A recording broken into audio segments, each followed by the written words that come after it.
সেদিনও ২রা অক্টোবর ছিল, আর তার সঙ্গে মহালয়াও ছিল। হ্যাঁ, আমি সেদিনেরই কথা বলছি।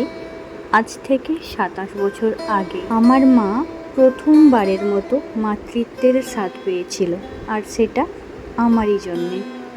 দেখতে দেখতে ২৭খানা বছর কাটিয়েই ফেললাম, আর ২ বছর পরে ৩০ও হয়ে যাবে। হয়তো তারপর আরও ৩০খানা বছর এভাবেই কেটে যাবে।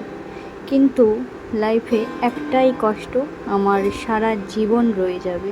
আমি আমার মা বাবার জন্য কিছু করতেই পারলাম না।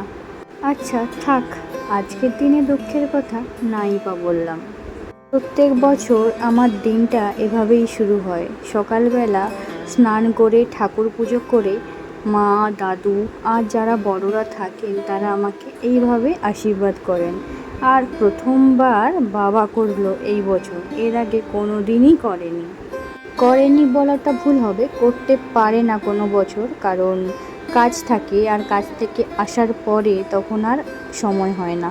প্রত্যেকবারই মা প্রথমে আমাকে এভাবে আশীর্বাদ করেন, আর তারপরে দাদু, আর তারপরে এবারে করলো বাবা, আর তারপরে করলো বড় মা, মানে দাদুর মা। এখন যিনি আশীর্বাদ করছেন ইনি হলেন আমার দাদুর মা, মানে আমার বড় মা। বড় মাও এই বছর প্রথমবার আমাকে আশীর্বাদ করছেন।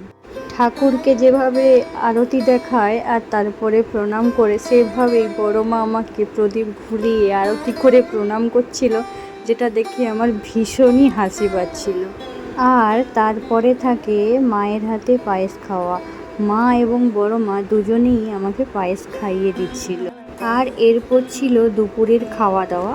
আমার জন্মদিনের রান্নাবান্না আমিই করি, আর পায়েসটা পুরোপুরি মায়ের দায়িত্বেই থাকে, ওটা মা বানায়।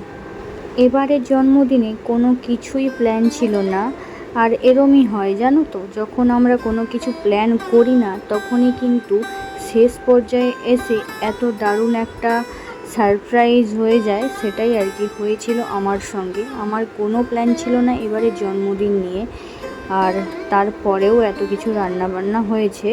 আর তারপরে এসেছিল আমার খুব কাছের একজন বন্ধু, এই যে সৌমেন, যে বেলুন ফোলাতে ব্যস্ত, আর এই হচ্ছে ওর ভাইপো সঙ্গম, যে এগুলো ডেকোরেশন করবে। তো দুজন মিলেই এসেছিল, আর এখানে কেউ নেই, কারণ আমি কাউকেই ডাকিনি, কারণ ওই যে বললাম আমার কোনো প্ল্যান ছিল না, তাই জন্য হঠাৎ করেই হলো, আর হঠাৎ করেই ওকে ডাকলাম, তো চলেও এলো। আর তারপরে এই যে ফাইনালি বেলুন দিয়ে বেশ সাজানো হয়েছে। যদিও আমাদের ঘরটা খুবই ছোট, সাজানোর মতো এত ভালো প্লেস নেই, তাই আর কি যেরকম পেরেছে ওরা সাজিয়েছে। আর এটা হচ্ছে আমার সেকেন্ড লুক আজকের। তো তারপর ওরা একটা সুন্দর কিউট কেক এনেছিল, চকলেট ফ্লেভার নয় ঠিক, মানে সব ফ্লেভারই ছিল, এর মধ্যে ম্যাঙ্গো ফ্লেভার, চকলেট ফ্লেভার, আরও কিছু ছিল, সেটা আমি বুঝতে পারিনি। তো কেক কাটার পরে তারপরে যে বাবা, তারপরে মাকে খাইয়ে দিলাম, আর দাদু তখন ছিল না। আর তারপরে ছিল এই যে সৌমেন, আর তারপরে ছিল ওর ভাইপো সঙ্গম। তো সবাই মিলে আমরা শেষ পর্যন্ত খুবই মজা করেছিলাম, তবে ওদের হাতে টাইম ছিল না বলে ওরা তাড়াতাড়ি করে চলে গেছিলো। সে যাই হোক, আজকের আমার দিনটা দারুণই কেটেছে, কারণ চাইছিলাম না কিছুই, কিন্তু হয়ে গেল অনেক কিছুই, আর সেটাই তার জন্যই বেশ ভালোই লেগেছিলো।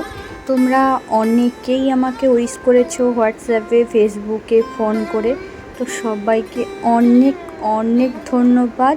আমার কাছে বার্থডে গিফটের কোনো ইম্পর্টেন্স নেই, কিন্তু আমাকে যদি কেউ বার্থডে উইশ করে তাতে আমি ভীষণ রকম খুশি হই, সেটা তোমাদের বলে বোঝাতে পারবো না। রাত 12টার সময় প্রথম দুজন আমাকে উইশ করেছিল, তারা দুজনেই আমার খুবই কাছের মানুষ, একজন আমার প্রিয়জন আর একজন আমার বেস্টি। আচ্ছা, অনেক কথা বলে ফেলেছি, আজকের মতো টাটা। ভিডিওটা এখানেই এন্ড করছি। সবার পুজো খুবই ভালো কাটুক, আর সবাই খুব ভালো করে ঠাকুর দেখো। টাটা।